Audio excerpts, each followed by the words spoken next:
I know. She'll whip me. It's good to see everybody here. I know last week Jeremy was his spirit was willing, but his body was not. So his dad, I know, stepped in and filled in. So I really appreciate both of them being willing and able to step in my absence. We've got several visitors here today of importance to us, as our in-laws came down for a few days and visited with us. Lots of people like to joke about their mother-in-law. I've got the best one, so I don't joke about her as far as how some people say they don't like their mother-in-law. I like mine. So it's good to have them both down here. My father-in-law's all right too, I guess. I know that there are several that are having surgeries and things of that nature, recovering. Lisa, Jeremy, Myra. I'm sure I'm missing a few others, but let's be sure to remember those in our prayer. Also tonight, I think today is the fellowship meal that they're going to honor Alex Wright and his graduation from high school. So remember that after services as well. Jeremy, since you weren't able to help out last week, would you mind doing a prayer this morning? All right.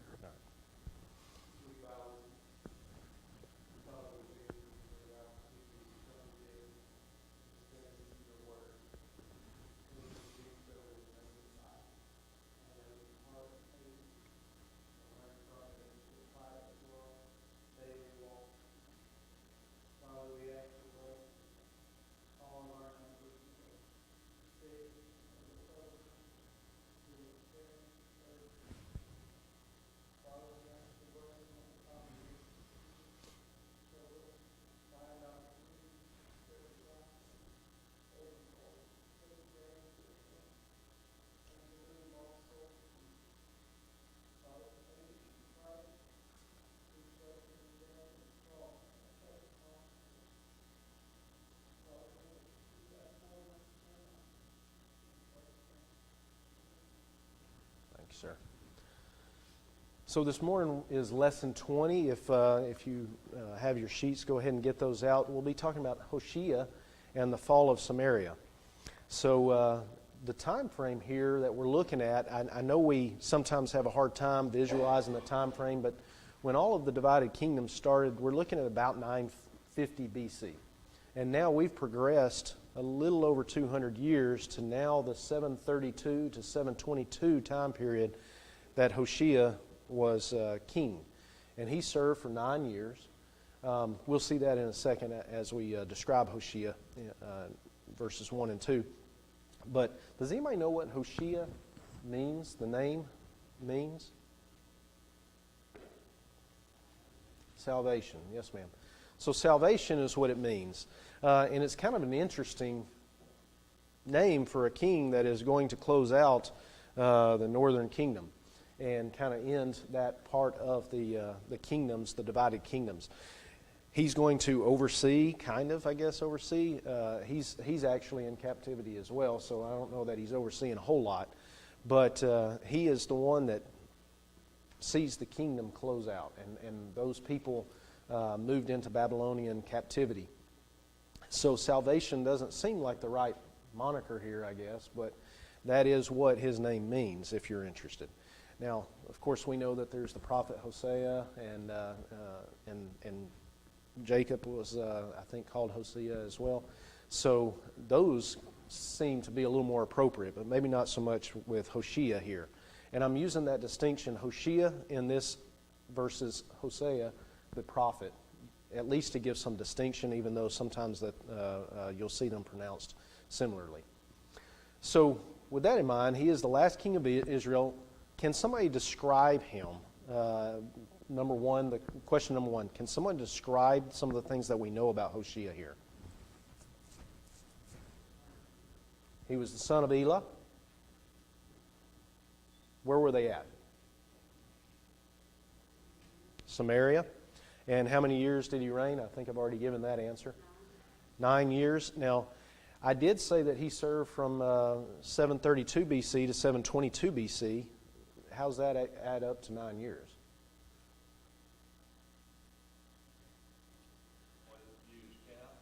The way the Jews count. Larry has covered that quite a bit in the different classes he's taught, and the various kings and how we come up with their ages and the starting point. And that's carried on even up to, when we talk about the 3 days that Jesus was buried. So that is something that we're familiar with, is that the 9 years, they include portions that maybe we don't normally count in that sense. How did he act in the sight of the Lord? Evil in the sight of the Lord, but not like who before him? So we see that phrase quite often, but not like the blank before him, the people before him, the king before him, or his fathers before him. In this sense, we kind of see a little bit better example, I think, because it explains that some more. He was very, apathetic. He didn't do a whole lot to change. He just kind of kept the status quo, and he didn't try to correct things. He didn't add to them. He didn't take away from them. He just existed, it seemed like. And maybe he didn't have the chance because he was in prison for part of that. So, and it was a short reign, but still, he did evil in the sight of the Lord because he didn't try to correct any of these things as well. He just let them continue. All right. Question 2. Who invaded Israel during the reign of Hoshea?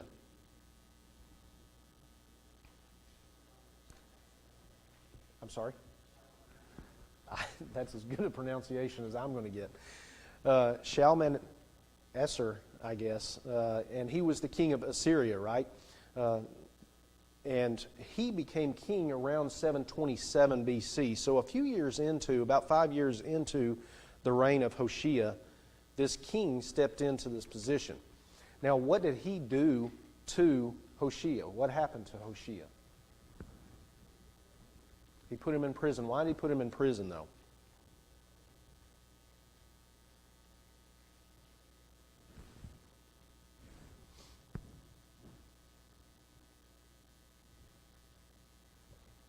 All right.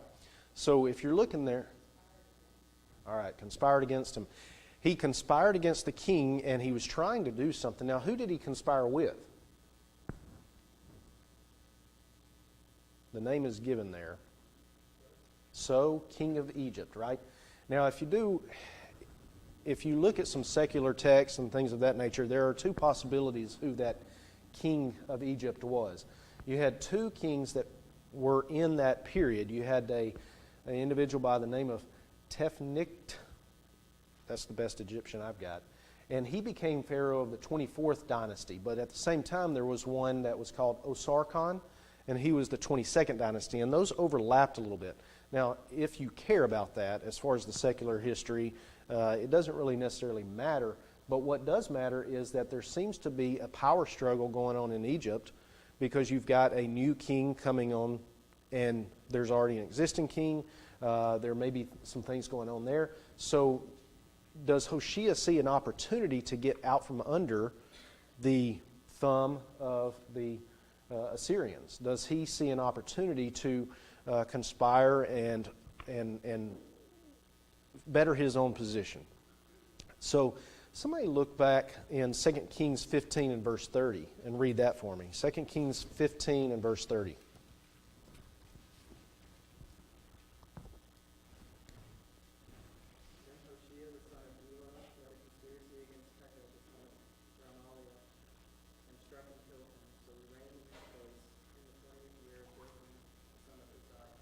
All right.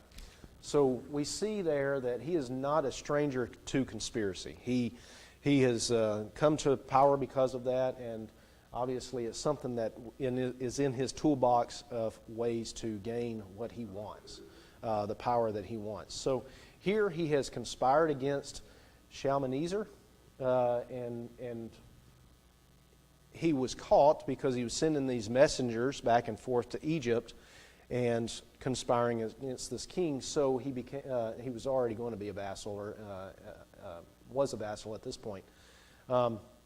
What's vassal mean? Maybe we should make sure we know the definition of that before we continue. I'm sorry? It can mean servant.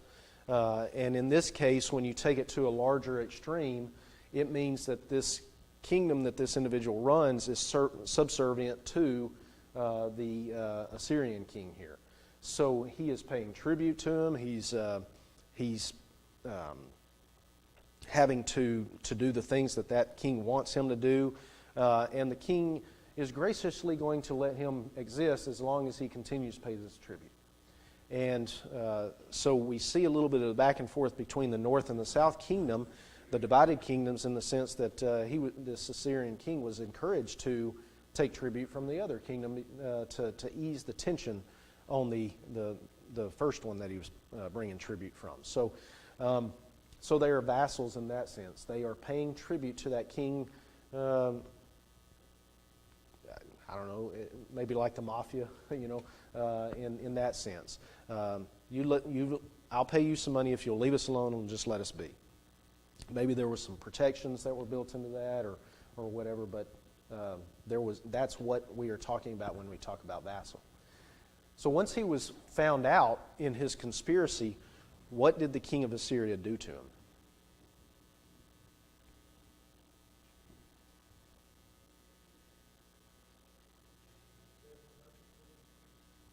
Set him up and put him in prison. So here he sits, he's in prison, and that's kind of where we're starting off with this. So number 3, the question is, how long was Samaria besieged? 3 years. All right. Let's take a couple of looks here. Let's read 17, 5 and 6, chapter 17, 5 and 6, and then if somebody would read 18, verses 9 and 10.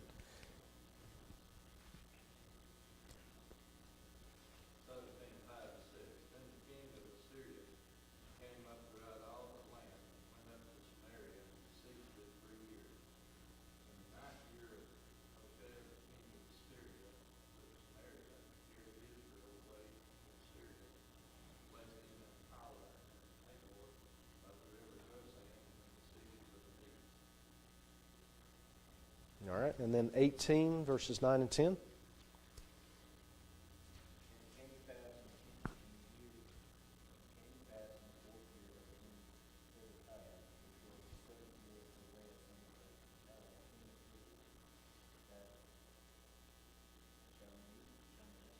Sure.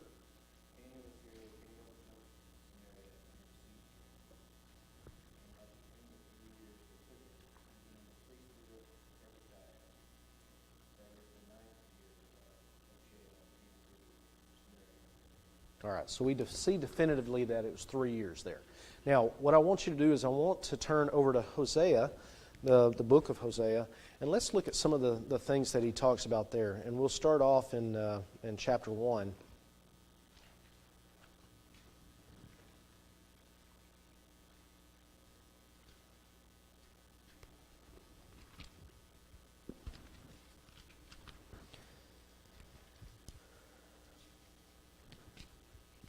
So a little bit about Hosea. He was a prophet of God. He was told to marry a woman that was going to eventually divorce him, Gomer.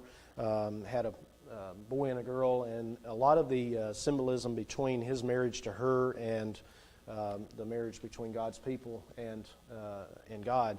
You can see a lot of that symbolism and the different things there. But let's look at Hosea 1:1.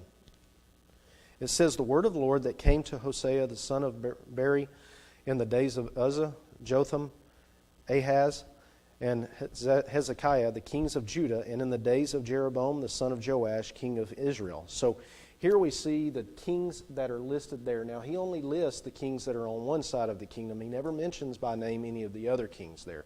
I don't know why that is. I think because he's specifically talking to those kings of Judah.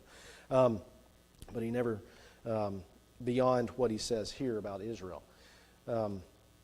So looking at that, we know that he's talking around this time frame. It's shortly after Hoshea becomes king that Hosea starts this prophecy, or this book comes into importance. Now skip down to verse 4 there. If somebody would read verse 4 for me.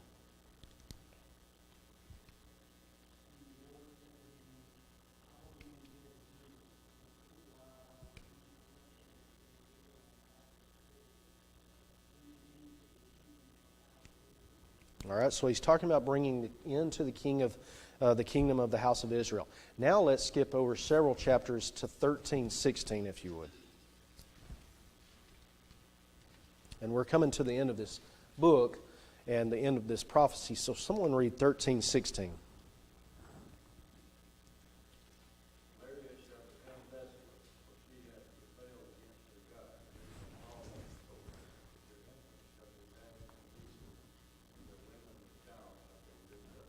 Okay, thank you.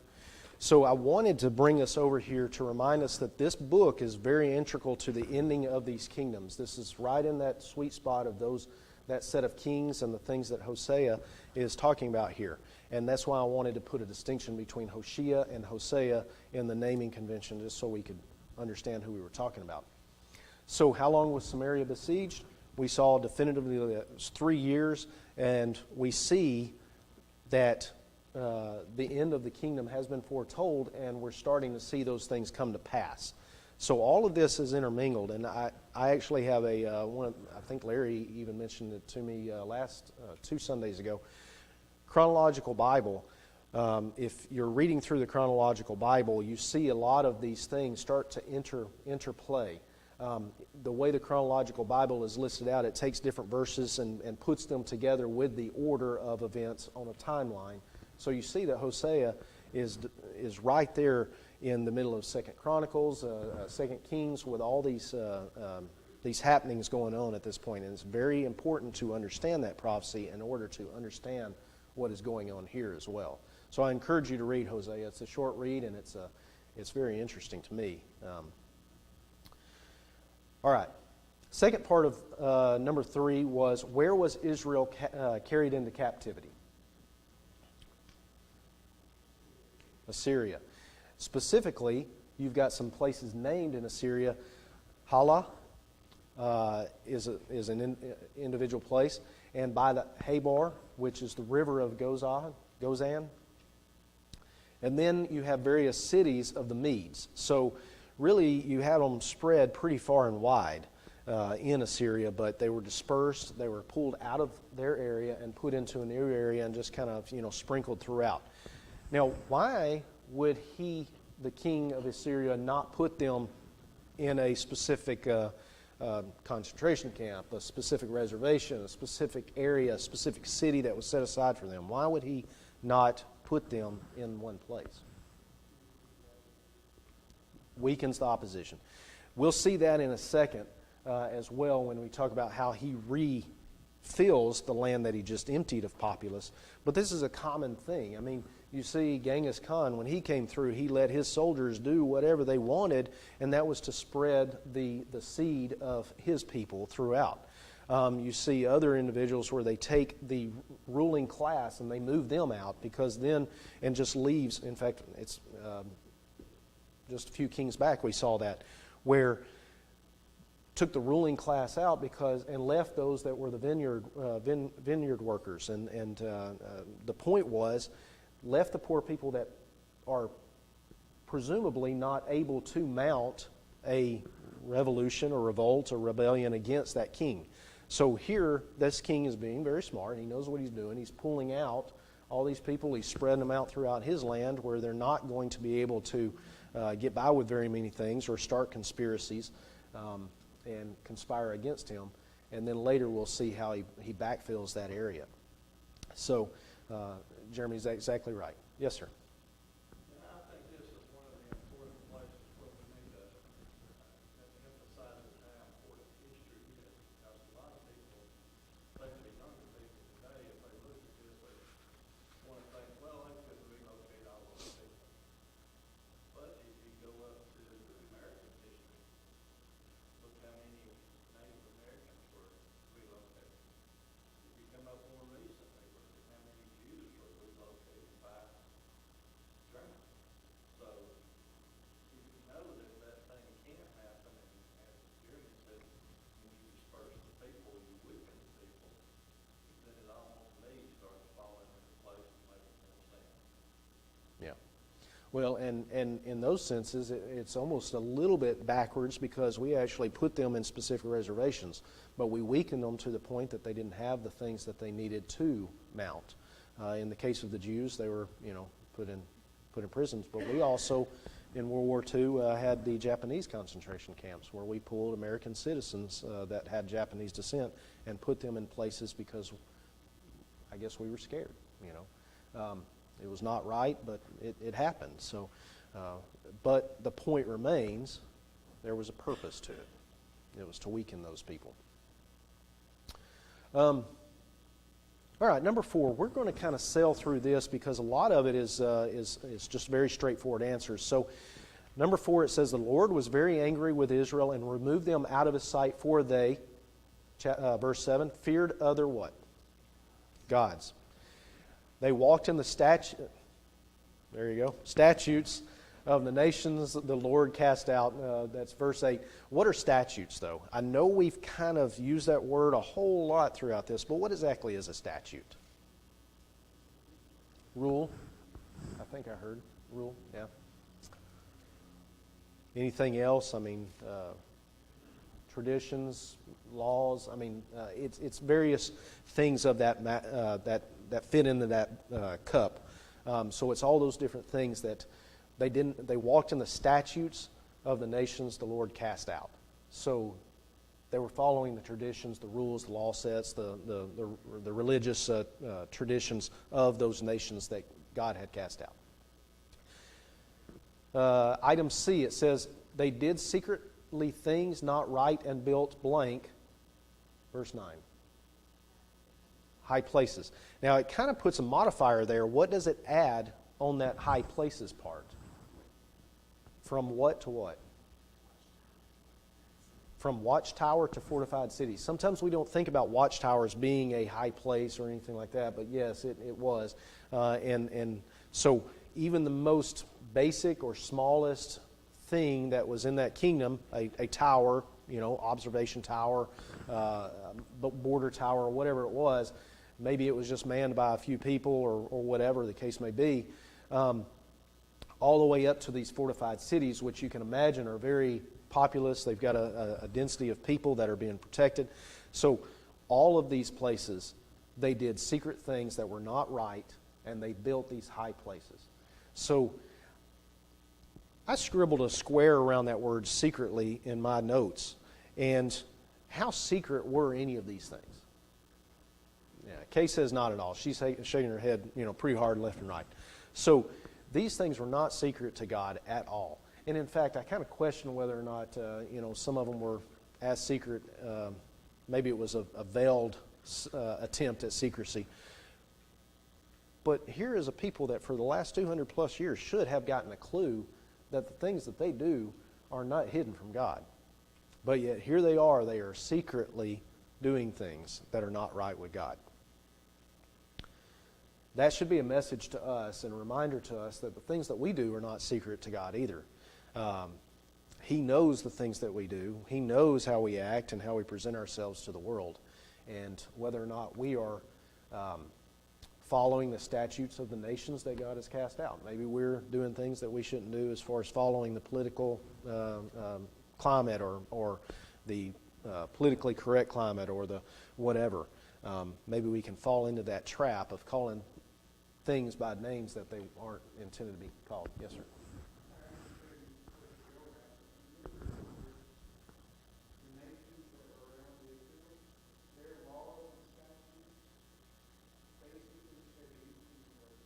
Right.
I was going to synopsisize that for the people in streaming land, but I don't think I can capture all of it. But Jeremy was basically saying the people that were surrounding God's people were doing the exact opposite of what God wanted. They had debauchery. They mocked God. They worshipped God, little g gods. They just made up whatever they wanted. And the people of Israel and Judah, they both filled these voids that were missing because they didn't put God in that spot. They were trying to fill it with other things, and we can fall into that trap, I believe is what he basically said. All right. Item D, it says, they set up blank and blank on every high hill and under every green tree, verse 10. I've got sacred pillars and wooden images, yes. So what was your words again? Right. Images and groves is in the King James. Mine's the New King James. So, but they set aside these places, and we've seen that reference before, the high hills and under every green tree in other instances as well. And it's just trying to paint a picture of just how far they had gone with regards to this. Item E, they burnt blank in high places and did wicked things, verse 11.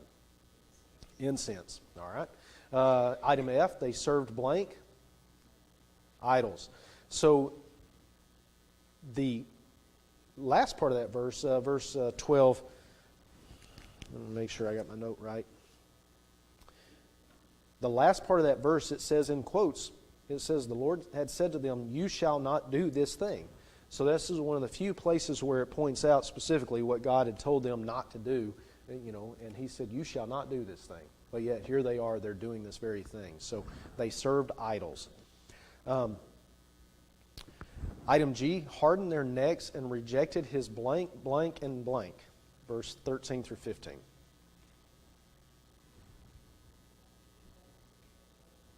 She said statutes, covenant, and testimonies. So those three things were rejected by his people. They followed idols, first and foremost. Then they became idolaters. And they went after the nations around them that God charged them not to do. 1 Kings 12, I'm sorry, that's from the next one. Item H, became blank going after nations around them. I think we've already kind of answered idolaters, right? They became idolaters. Now looking at item 9, it says they made molten images and two blank, verse 16. Calves. All right. I'm sorry? Thank you, Jeremy. What a segue. Let's turn over to 1 Kings 12.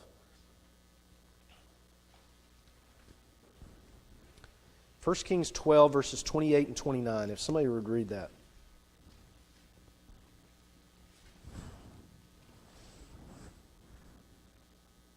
Whereupon the king took counsel, and they took calves to go, and said unto them, it is too much for you to go up to Jerusalem. Behold thy God, Israel, will brought thee up out of the land of Egypt. And he set the one in Bethel and the other with thee in Dan. All right. So which king are we talking about here? Jeroboam, right? Jeroboam the first.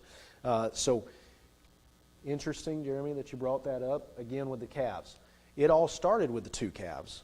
And here it is ending with two calves in a sense. So almost like a bookend of experience here where these calves are leading to their downfall. They started off the downfall and now they're completing the downfall. That'll come in the name Jeroboam. The reason I mentioned that and wanted to make sure that we understood who we're talking about here is because we're going to talk about him in just a second. Item J, worshipped all the host of heaven and served who? Baal. K, not you, caused their sons and daughters to blank. Pass through the fire. So, in this sense, I don't know if it's talking about the children's sacrifice, but they did talk about that in other areas of this. And it's one of the few times that it's pointed out that they sacrificed their children to, and it lists several gods, and I can never say their name. Yes, sir.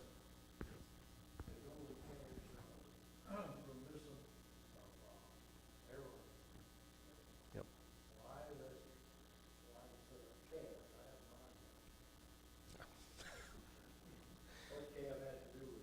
Yeah. Larry, you got any idea why they chose calves way back in Aaron's time? According to Aaron, it just popped out again. Well, okay, fair enough. There you go. Now you have your answer. He said they just popped out a calf. Yeah. It's probably a relic of the Egyptians. They Yeah. worshiped calves, even though they hated cows and didn't want anything to do with being a cow farmer. They worshiped calves. Well, and then what did Aaron and the people of Israel have all around them Yeah. to look at make this image after? Well, they had a bunch of cows, and so I think that's probably those two things combined led to the golden calf. Mhm. Just continues to be kind of their standard for disobeying God. And we see some modern religions, Hinduism, I believe, is they look at calves and cows as sacred. All right, I don't want to steal too much of that thunder because we're going to talk about it in a second. So, looking at item L, you're not ringing the bell, are you? Okay, good. It's like, buddy, sit back down. L, it's practice blank and blank, verse 17. Witchcraft and soothsaying. So again, this is one of the few times that it's mentioned by name as well, the things that they were doing in that sense. All right, moving on to question 5 on the next page. It says, who was left alone and how did they walk? Verses 18 and 19. Judah was left alone. All right, and how did they walk? Okay, so the statutes of Israel. So was that a good statute, a bad statute? What statutes are they walking in? Because it could be either or, right? Why do you say that? I'm sorry? All right.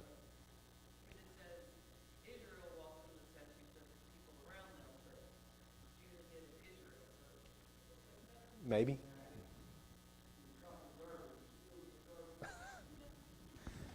All right, so they walked in the statutes, and yes, they were not doing what they should have been doing. So we need to be careful of how we view that. That could be taken both ways. Larry, you're kind of looking down, rubbing your head. No reason? Okay. Thought maybe I was off base something, or you were thinking of some additional thing. All right, I mentioned a second ago I wanted to get to verse 6 and discuss a little more about that calf situation. What had Jeroboam done in verses 20 through 23 of our text here?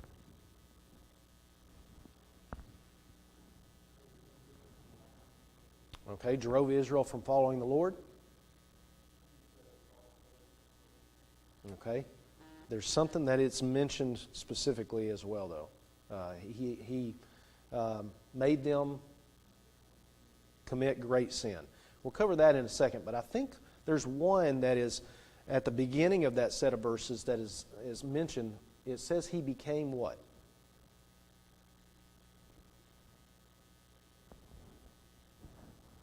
He became king, right? I think that's the first thing that he did wrong. That is what he did to start all this off, was that he became king, and he knew that he had no authority for that. Let's look at 1 Kings 12 and verse 20. And while this is not talking about him specifically, it gives us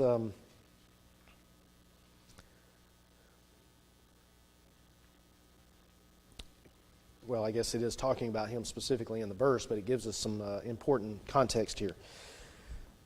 1 Kings 12 and verse 20, it says, Now it came to pass, when all Israel heard that Jeroboam had come back, they sent for him and called him to the congregation and made him king over all Israel. There was none who followed the house of David, but the tribe of Judah only. So here we see a couple of things going on here. The people set him up as king, so they knew that wasn't supposed to happen. And he knew that he did not have a claim to that throne either. There was no following, there was no sanction based off of the Davidic covenant that was made with these people. So here he is, that he's stepping into this knowing full well that he shouldn't. So I think the first thing that he did wrong was he became king to begin with. Let's hold your finger there, because we're going to come back to 14, Kings 14 here in a second. So when we see that he drove Israel from following the Lord, that was the first thing that was listed there. He drove them from following the Lord, but the second one was that he caused them to commit a great sin. How did he go about doing that? Well, if we look back at 1 Kings 12, 28 and 29, I'm sorry, I think I should have kept you there. I apologize.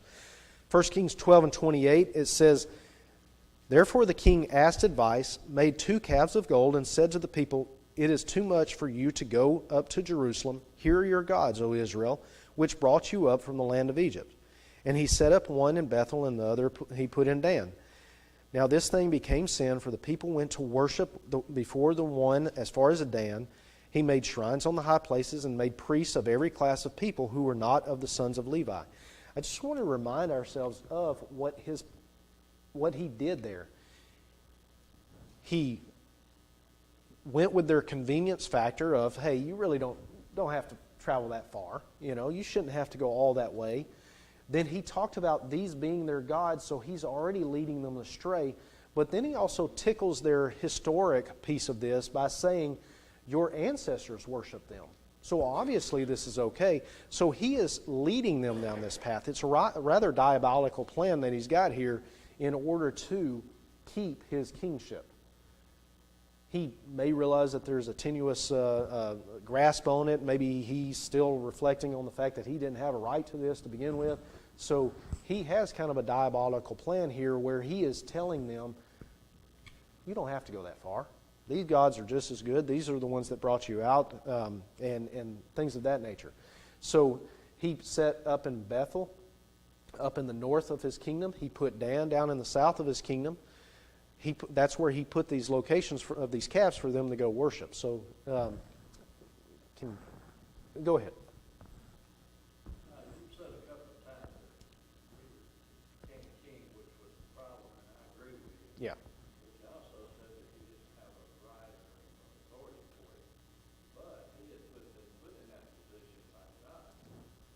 So he did have, in my opinion, he did have the authority to become a king, but going along with you, it just shows that how power goes to some people's head. Right. And then they immediately started doing wrong stuff. Yeah. So I probably could have phrased it better, yes. So in that sense, yes, God had put him in that position as far as allowing it to happen, right? So, yes, sir.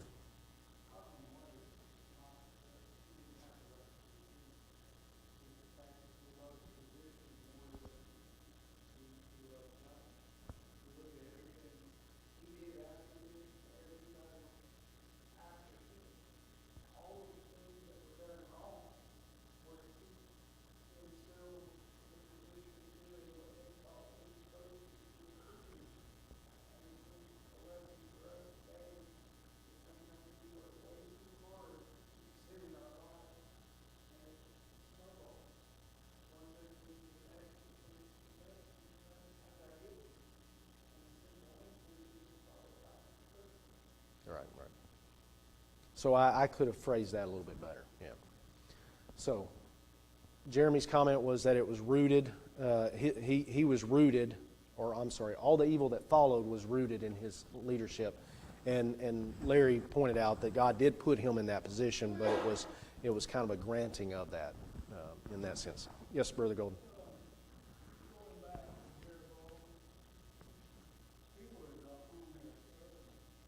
Mm-hmm.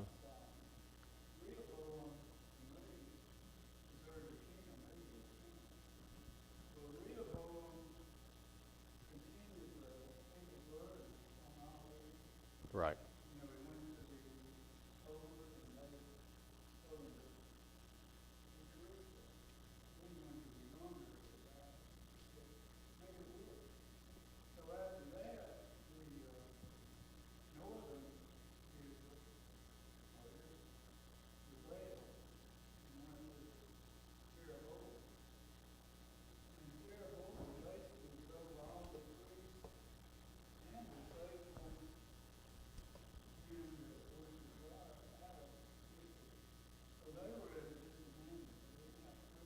Mm-hmm.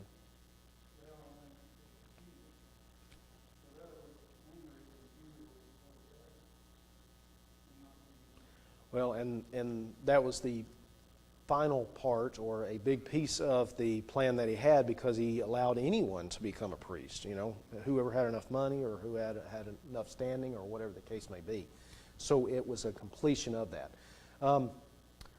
One final thing, Dan was a pagan center at the time, so he was using that to his advantage as well, because it was already accepted there. So thank you for the comments and kind of keeping me in check as far as, making sure that we navigated that.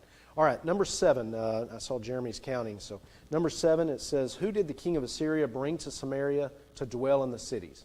We kind of already covered that, so I'm going to go through that pretty quick. It says people from Babylon, Kutha, Ava, Hamath, Sepharvaim, and basically he was removing those ethnic distinctions in the land which weakens the loyalties. And I think we've covered that pretty well. Is there anything to add there?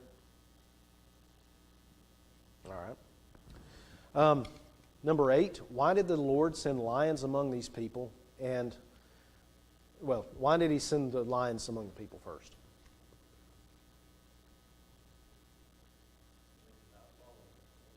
They did not follow or fear the Lord.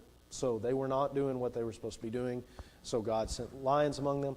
It says the people.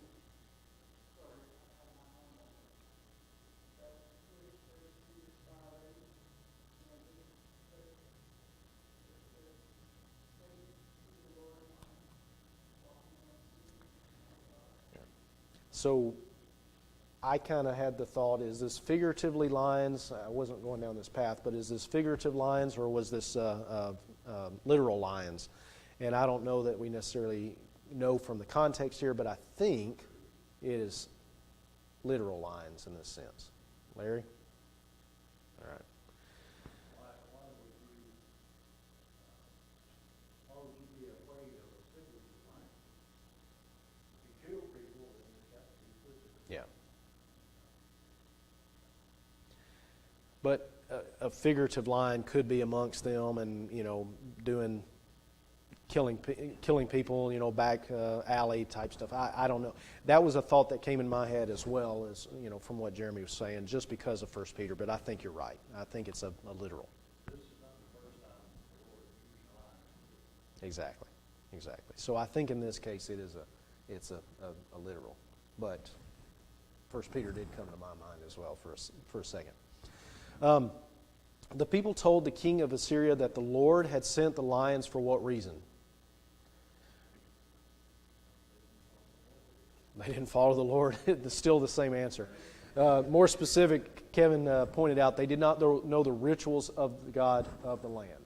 So God was the God of the land, and they weren't following the rituals because they just didn't know them. They didn't understand them. They didn't know what to do.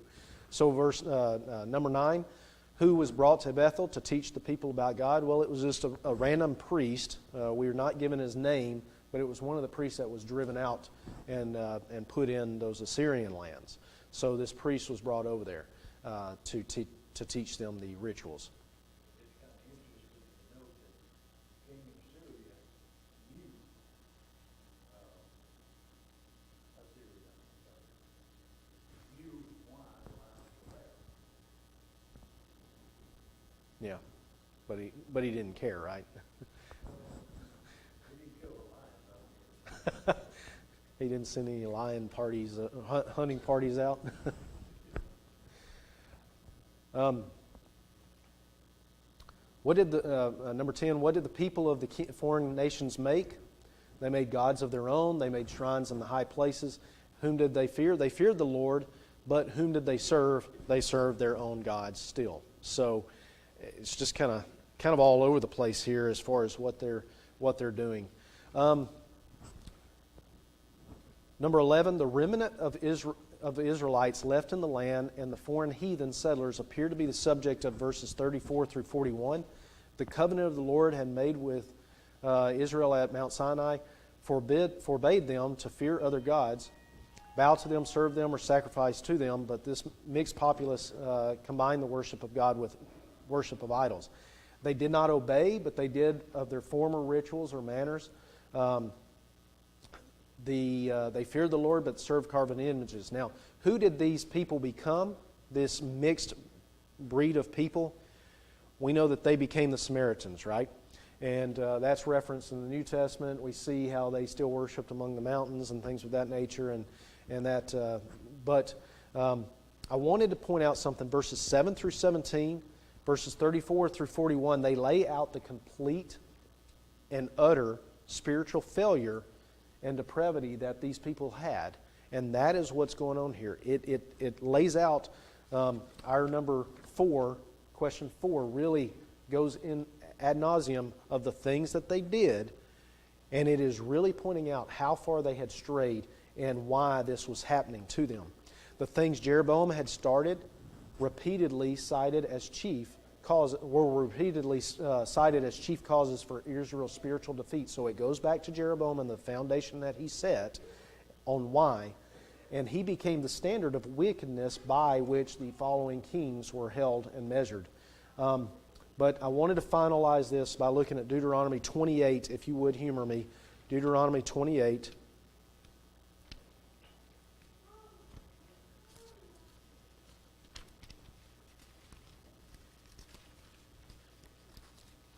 If I can get my pages. Deuteronomy 28, verses 36. It says, "The Lord will bring you and the king whom you set over you to a nation which neither you nor your fathers have known, and there you shall serve other gods, wood and stone." And then turn to 64 here.